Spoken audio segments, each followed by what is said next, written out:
Ambassador Elena Vasquez stood from her seat in the Galactic Assembly with deliberate precision, her movements carrying the weight of a decision that had been centuries in the making. The vast crystalline chamber fell silent as 43 alien civilizations watched humanity's representative gather her materials with methodical calm. "The Terran Federation hereby withdraws from the Galactic Council," she announced, her voice cutting through the translator matrices like a blade. Effective immediately. The silence stretched for exactly 3.7 seconds, a span that would later be analyzed by xenosociologists as the moment the galaxy's power structure began to crumble. Archon Veltar of the Hegemony was the first to break, his bioluminescent crest flaring in alarm. "Ambassador, surely this is merely a negotiating tactic? The humans cannot simply leave." Elena's smile was polite, professional, and utterly terrifying to those who had learned to read human expressions. "We can, and we have." The Federation Council voted unanimously. All human representatives are being recalled from every galactic institution, effective within the rotation. The Quantum Collective's representative, a shifting mass of crystallized mathematics, pulsed with urgent calculations. The implications are significant.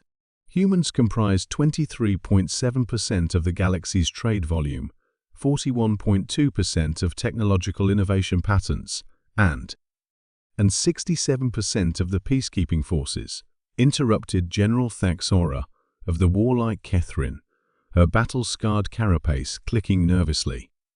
"How do you expect us to maintain order without human enforcement?" Elena began walking toward the exit, her security detail all human flanking her with practiced efficiency.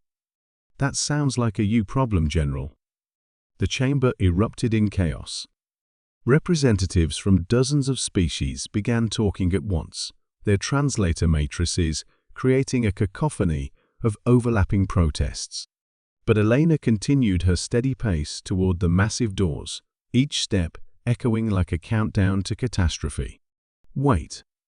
The cry came from Chancellor Ixleth of the Merchant Guilds, his tentacles writhing in panic. "The Andorian Passage. Humans control 73% of the shipping lanes through the nebula. You cannot simply abandon your posts." "We're not abandoning anything," Elena replied without turning. "We're resigning." "There's a difference. Our replacement suggestions are in your data files." "Suggestions?" Archon Veltar's bioluminescence had shifted to the deep red of extreme agitation. "Your species has managed interstellar logistics for over 4 centuries. No other race has the experience. Then you'll learn. You want to know how they knew?" Her image flickered slightly, transmitted across impossible distances. "Because we told them. Not directly, of course, but humans have been the galaxy's immune system for so long that every criminal organization has learned to avoid us like antibodies. The moment we left, they felt it. Nature abhors a vacuum, and we just created the biggest power vacuum in galactic history." The implications hit the assembled representatives like a physical blow. Humans hadn't just been participants in galactic civilization, they'd been the invisible infrastructure holding it all together. Their ships carried 40% of interstellar commerce, their engineers maintained critical systems across hundreds of worlds, their diplomats had been quietly preventing wars for generations. The Hegemony requests immediate renegotiation, Archon Veltar transmitted desperately to the retreating human fleet. "We are prepared to offer significant concessions." Admiral Kim's laugh was bitter. "Concessions? You spent 3 centuries treating us like dangerous children who needed to be managed and controlled.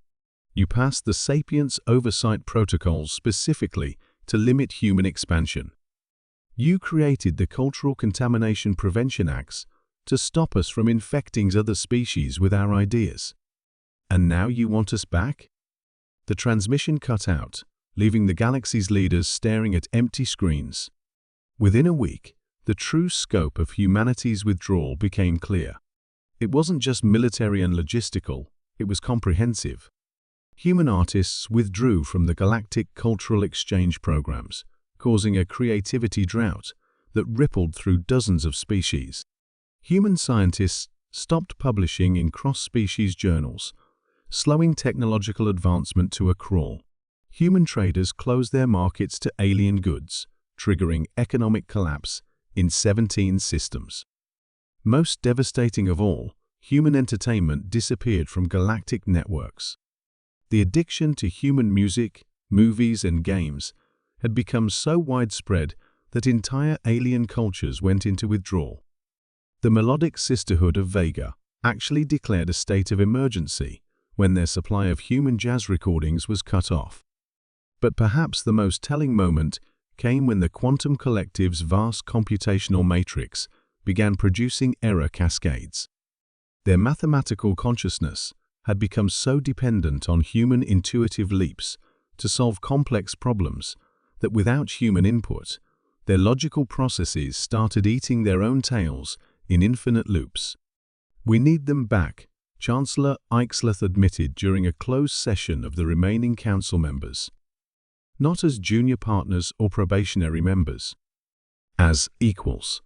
Maybe as seniors. The admission hung in the air like a death sentence for galactic pride. The most advanced civilizations in the galaxy had just discovered they were completely dependent on the species they'd spent centuries trying to control. Deep in space, aboard the flagship of the human Exodus fleet, Ambassador Elena Vasquez reviewed the latest intelligence reports. Pirate attacks up 400%. Economic collapse spreading through the core worlds. 3 governments had already fallen to popular uprisings as their citizens demanded the return of human trade partners. "How long do you think before they come crawling back?" asked Captain Rodriguez, Elena's aide-de-camp. Elena smiled, and this time there was nothing polite about it. "Oh, they already are. But I think we'll let them sweat a little longer. After all, they need to learn that humans aren't the galaxy's employees." She turned to stare out at the stars, where human ships were spreading to unexplored regions beyond the galactic rim. "We're the galaxy's partners.